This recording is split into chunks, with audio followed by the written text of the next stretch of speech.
Pep, extraordinary game. What are your thoughts on it? It's never boring with us. Incredible intensity from the start, both teams. I think we would have wanted more control. We would have wanted to have more the ball in their half and could have put more our game into place and bring better situations for Mo and Sadio. We had so many good counter-attacks, but it was just missing like the last pass or even like the little offside timing to go. All with all, I think for the public must have been an unbelievable game. Second half, I think we were better when we were clear in our minds with our combinations to play through their press. And the moments we played through their press, the pitch was so open, and then it's about making the last pass, to wait a little bit longer, do better timings from our boys. But I have to say, and in the situation where we are in, it's a big compliment to the team because it goes. I'm not here to make excuses, but we could have made a lot of excuses today. And our boys, big heart, fought with all they had. Otherwise, we would have suffered more, I think. You said to us before the game, we want to make this like a final, leave nothing out there. They do that for you? Yeah, they do that for the club, for the fans. We want. That's how we approach each game. We want to approach each game like if it's a final. And our boys have that mentality, and that's what the club wants. That's what the club needs. That's what the only way to improve, and it's what the fans expect from us. And I think in each game we play, whoever's wearing the shirt, whoever's on the bench, we are showing this character for a long, long time now. Chelsea are adamant that Sadio Mane should have been sent off after 6 seconds into the game. Should have been a red. What's your view on that? I didn't see back, to be honest. I didn't look back at it. Didn't see it. In the terms of balance as well, did you feel that Mason Mount could have had a red card when he lifted his foot on Tsimikas? I didn't see it back. I think for the public it was an incredible game, and it's good that the game was 11v11 for a long time, all the time. I really believe in that, and we are here to entertain, we are here to win, and that's what we try to do each time. And I think the fans really identify us with us, how we play and how we want to play, and how I started this interview. It's never boring. So it wasn't either when you've got Mane and Salah performing like that and those quality of goals as well. Does it underline, not that you need to know, you already know how good they are, but how important they are to you and how much you'll miss them when they go away now on international duty? Yeah, but we have many weapons, many different weapons. But for our creative players, our players with speed, our players with goal, like Sadio and Mo have, they are incredibly important because they give us a face, they give us direction in the game. They give us unpredictability. They give us desire. But what I liked most of today is how they defended. It's unbelievable because these wingers with this world class skill, if they have a world class attitude, makes them the best in the world for me. So we are really happy that they are with us, and it's a fact. And I just thought, Sadio Mo, I wish you all the best in the Africa Cup. You're already legends there, but everybody knows how it feels to play for your country. Go and try with everything you have and try and win it, and then you become even a bigger legend. So they have the right to fight for prizes, each prize what comes, as we have all the right to have to fight for prizes. Yeah, 2 big semi-finals and 2 Premier League games Mane and Salah will miss. Can they cope? Yeah, I think they can cope. I mean, they'll need a couple of players back. Of course, Jota, Firmino to come back. Origi's been injured lately. So they have got options, and against lesser teams, then you still find... You know, if they were playing Manchester City or Chelsea again or something like that, while they're away, I'd be saying, oh, you can't be without your big hitters, as today has proven, really. They were the game changers in many ways. They don't play many games out of choice without at least one of them, do they? No. Rarely do you see the pair of them not there. No. Well, they hardly ever play full stop without Mo Salah. He just plays all the time, regardless of what competition. Famous game we did, was it Burnley away?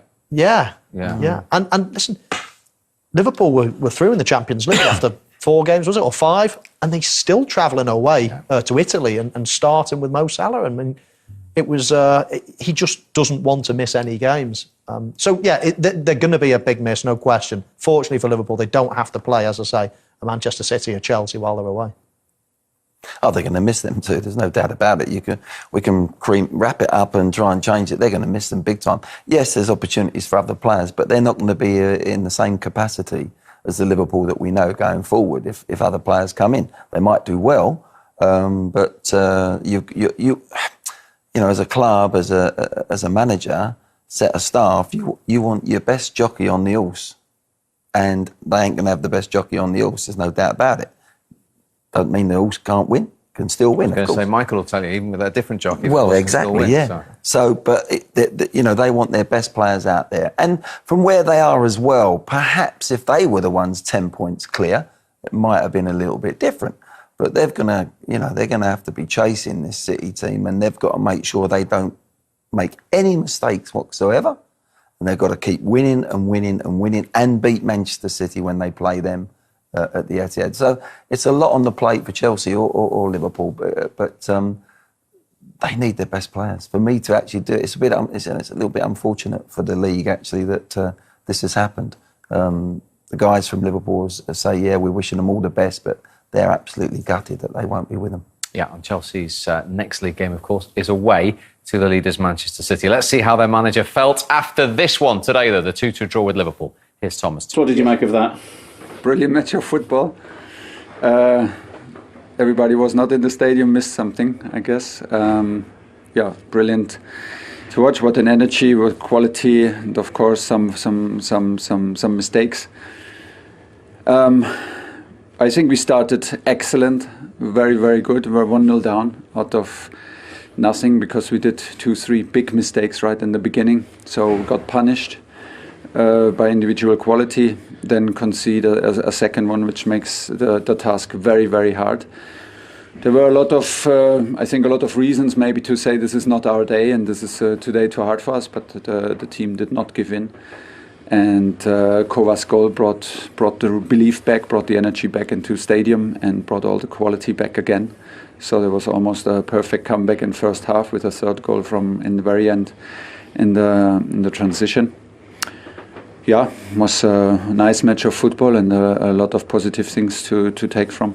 Are you still firmly of the opinion that you should have been playing against 10 men after just 6 seconds? Well, if you remember the first game with the same referee and how quick it was to give the red card to us in this game, and you remember that I said why not take the time to check it, and why, and I'm not a friend of early red cards, and I hate to say it because I love Mané and he should always be on the pitch because it's a nice guy and he's a top player.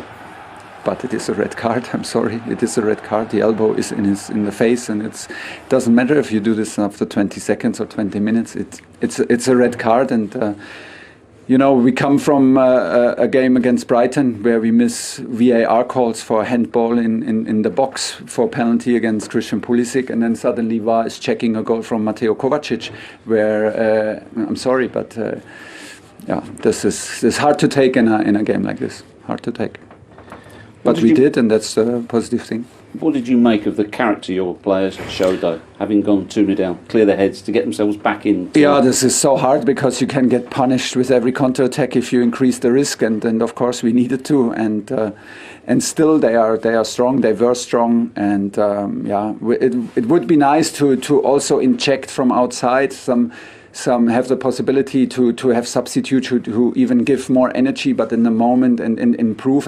But in the moment, it's like, oh, we have another problem, so we try to whatever put Aspi on a new position, make Christian Pulisic, who was so strong up front, make him play wing back because of another injury from Trevor Chalobah. That these are the last percent that missing in the moment, and nobody is to be blamed. It's just like this, and it's not an excuse. But I get the feeling that we start with teams in the back three, and we never end with the same back three because of the situation how it is, and of course then you cannot expect that you escape the pressure always in the same fluid and the same fluidity and in the same quality. It's simply like this. What would you say about the quality of your 2 goals? Oh, nice goals, no? I mean, the first one was absolutely brilliant, and but also the second one was very difficult, I think, and Pulli had a brilliant finish. Yeah, overall it was joy, I think, to be in the stadium. Was also joy to coach it. Was high level, and it was on the edge. It could have gone either way, of course. We had chances for the third. We needed Edu with some big saves to not concede the third. So good afternoon, good Sunday afternoon in New Year.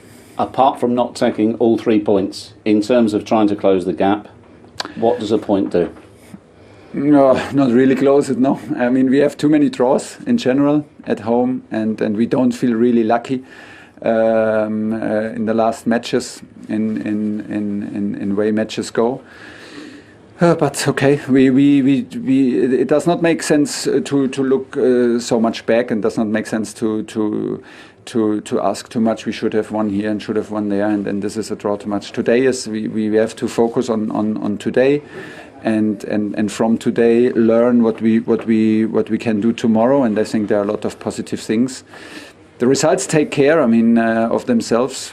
Play with this quality and energy will come back. We started the day talking about Romelu Lukaku. Yeah.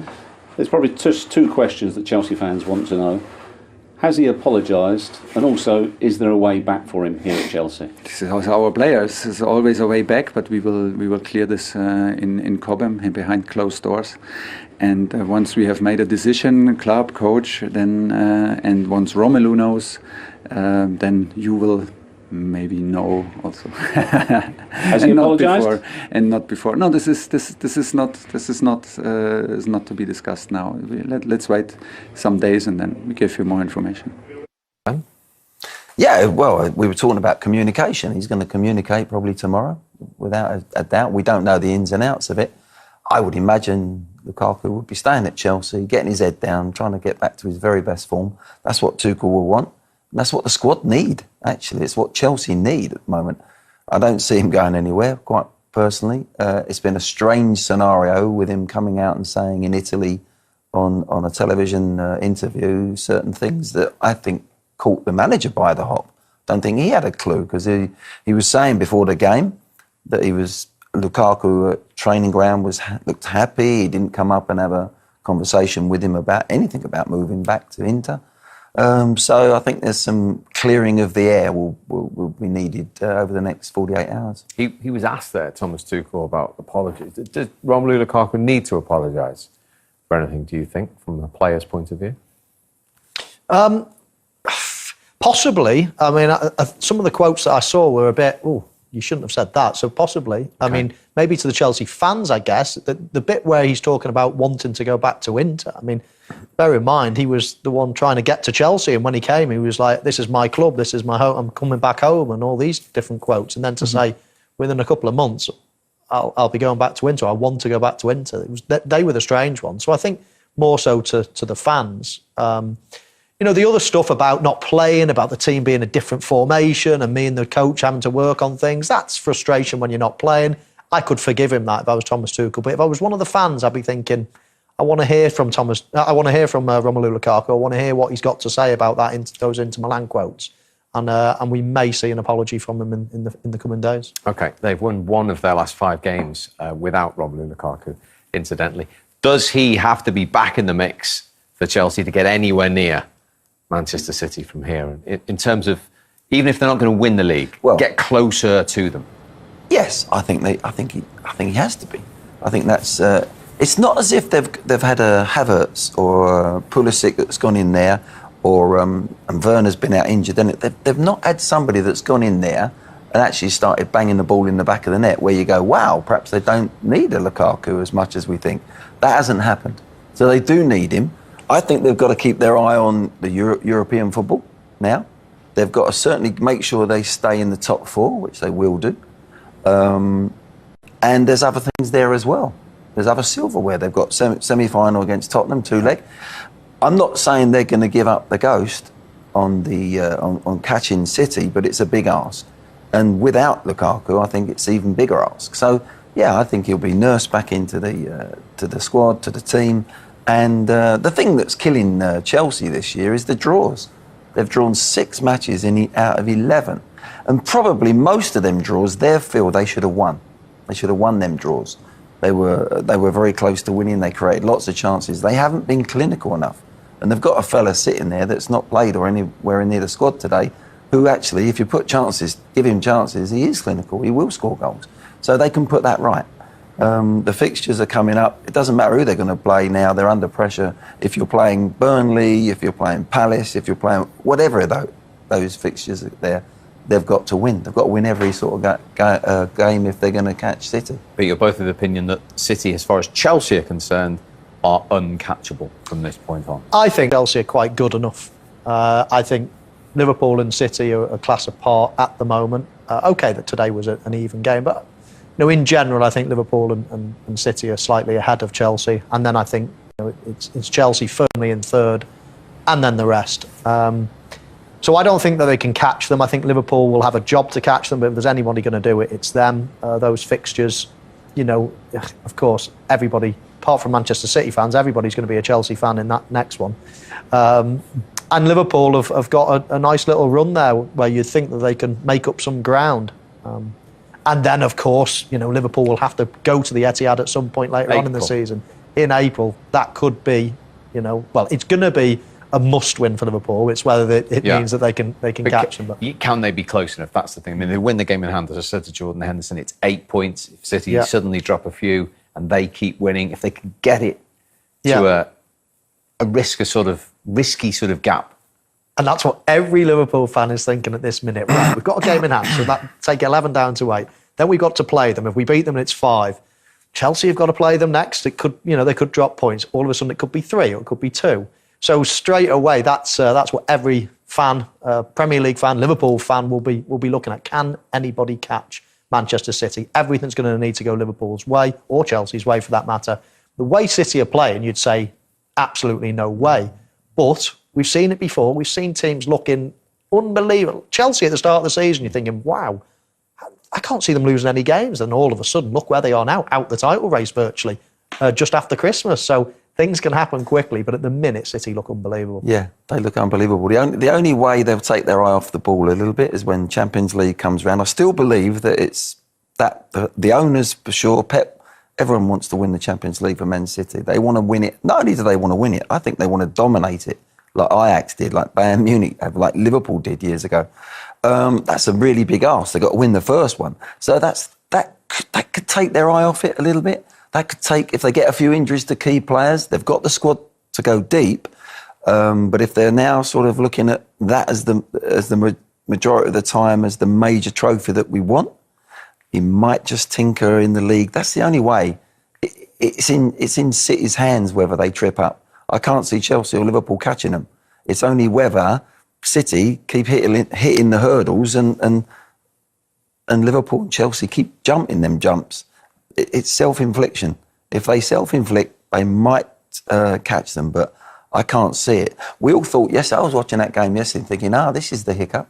Arsenal played exceedingly well. With 20 minutes to go, you're thinking, is this the day? They didn't look themselves, City. They still look decent, don't get me wrong. But look what happened. They won 2-1, they win 3 points and they move on. And on Glenn's point there, is that all, as we were saying to Jordan Henderson, is that all Liverpool can do is try and look after their own consistency and ask a question to see if points are going to be dropped? They have. The only thing they can do is win their games and, of course, make City look over their shoulder and panic a little bit. But I mean, they've been there before, they've seen it. They've won titles, they've been at the top for a long time. I mean, City are, the real deal at the minute. One of the best teams we've ever seen in the Premier League. So it's very hard to envisage them dropping so many points as to not win the league this year. But from Liverpool's point of view, absolutely. They're going to be Chelsea fans when Chelsea play City next up. And then, of course, they're going to be hoping that they can win all the next games. We just saw the fixtures. They are all winnable for Liverpool, the next dozen games. And then, of course, they just got to keep their fingers crossed that they have a full, healthy squad come April, go to the Etihad and nick the points there as well. It is the Premier League, so we often say anything could happen. If it's going to happen in any league, it's going to happen in this one. Yeah, that's very true. I mean, because it is a fascinating league. We always say it's the toughest league, but it's fascinating as well because you look at Watford could go and beat Man City. Or Southampton, they've got to go away to Southampton. They could get tripped up there quite easily. That doesn't happen in many leagues. Fourth goal for Liverpool against Chelsea. He still is not the top scorer in this fixture in the Premier League. That is your good self. So therefore, you're in very good position to tell us how good a finish Mo Salah's was in the second. Well, I didn't score many at Stamford Bridge, I know that. Only one, I think. But Mo Salah was, well, what do you expect from him? This is his first at Stamford Bridge. Is that right? I mean, that little shimmy there, the way he almost stops Alonso in his tracks. And to do it while you're running at a decent pace as well, doesn't normally fool the defender. As you see, Chelsea could have defended it better. Rudiger, Alonso is looking at the situation. Kovacic is actually in the area. He's best placed to cover, but none of them do it, and Mo Salah's off and away. And then this little shimmy that just, I mean, it sends Alonso a yard or 2 yards out of play.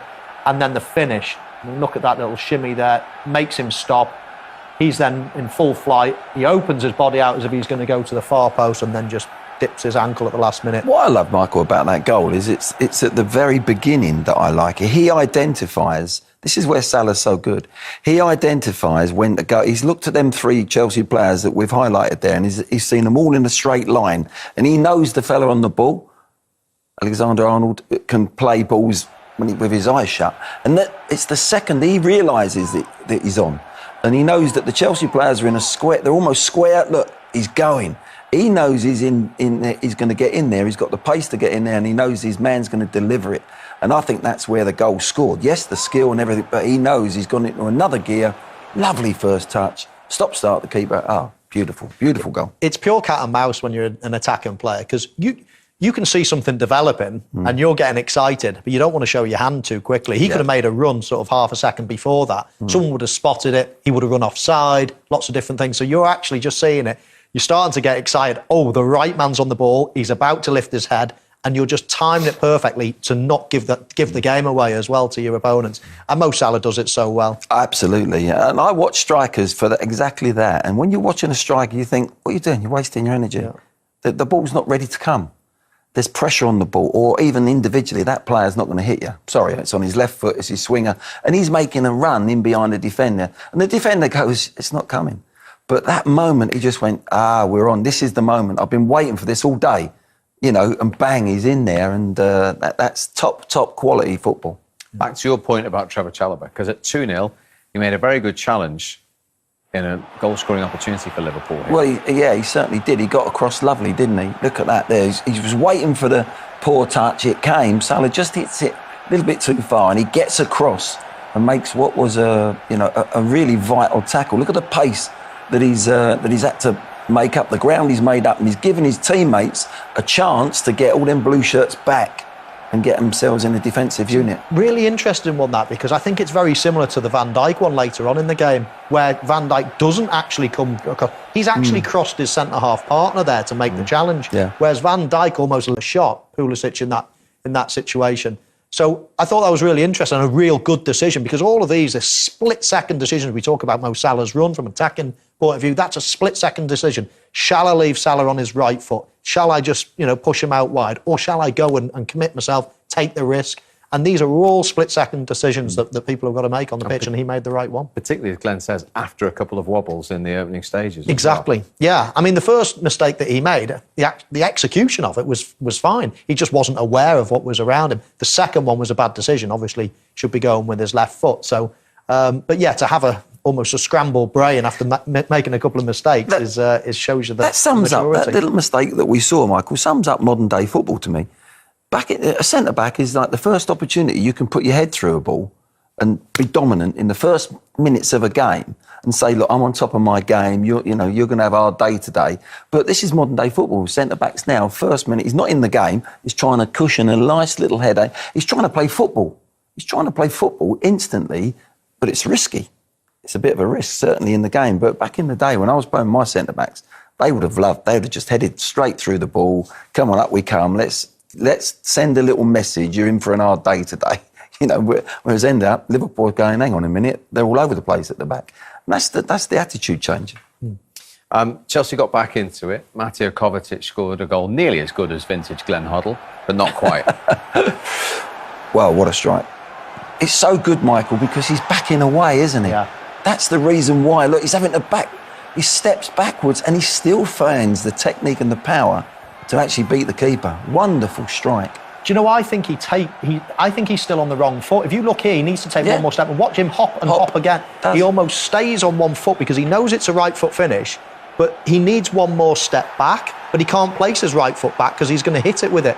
So he almost takes a step onto his left and then realises, I need another step, so hops onto the same leg and then hits it. It's so good. And again, it's such a good finish. And again, it's that. Yeah. It's the top level football, top level sport. Is the little look at his left foot. And he hops again. And so he can smother it on what I call a paintbrush. So he's gone bang, so it's got topspin on it. It's a wonderful strike, it really is. Gets a little bit of luck there, but he deserves it with that technique.